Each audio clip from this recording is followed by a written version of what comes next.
नमस्कार, मैं हूं आपके साथ शिप्रा झा। अमेरिकी राष्ट्रपति डोनाल्ड ट्रंप के नए टैरिफ ऐलान के बाद भारतीय शेयर बाजार पर भी असर दिखने लगा है। 4 अप्रैल 2025 को बाजार ने लाल निशान में शुरुआत की। सेंसेक्स निफ्टी में गिरावट जारी रही। ग्लोबल मार्केट में आई भारी गिरावट का असर भारतीय निवेशकों की धारणा पर भी पड़ा, जिसमें बाजार में बिकवाली बढ़ी। 4 अप्रैल 2025 को भारतीय शेयर बाजार की शुरुआत धीमी रही। प्री ओपनिंग सेशन में सेंसेक्स 135.27 अंक यानी कि 0.18% नीचे 76,160.09 पर था।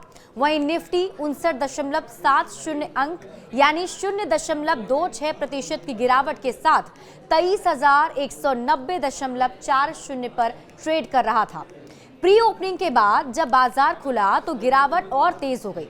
सुबह 9:21 तक के आंकड़ों के मुताबिक सेंसेक्स 562.90 अंक गिरकर 75,732.46 पर पहुंच गया।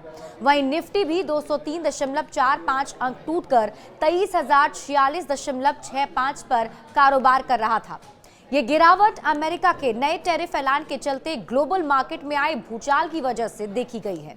ट्रंप ने ऐलान किया है कि अमेरिका अब सभी इंपोर्ट्स पर कम से कम 10% टैरिफ लगाएगा, खास तौर पर चीन, वियतनाम, इंडोनेशिया और यूरोपीय संघ के उत्पादों पर यह दर 25% तक जा सकती है।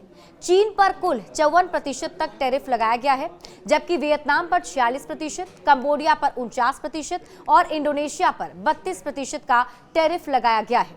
इस फैसले का असर अमेरिकी बाजार पर भी पड़ा। डाउ जोन्स 1700 अंक लुढ़क गया और करेक्शन जोन में पहुंच गया है। S&P 500 में 5% और नेक्स्ट के में करीब 6% की गिरावट आई है। अमेरिका के साथ जापान, यूरोप और अन्य ग्लोबल बाजारों में गिरावट दर्ज की गई है। टोक्यो का निक्केई 4% से ज्यादा गिरा, जबकि पेरिस और फ्रैंकफर्ट में 3% से ज्यादा की गिरावट देखी गई है। भारतीय बाजार पर भी इस ग्लोबल गिरावट का असर पड़ा है। गुरुवार को BSE सेंसेक्स 322.08 अंक यानी 0.42% गिरकर 76,295.36 अंक पर बंद हुआ। कारोबार के दौरान ये 809.89 अंक तक गिर गया था। हालांकि फार्मा सेक्टर में मजबूती आने से बाजार की गिरावट कुछ हद तक थम गई। वहीं निफ्टी 82.25 अंक यानी 0.35% गिरकर 23,250.10 पर बंद हुआ है। बड़े अपडेट्स के लिए आप जुड़े रहिए न्यूज़ 18 बिहार झारखंड के साथ।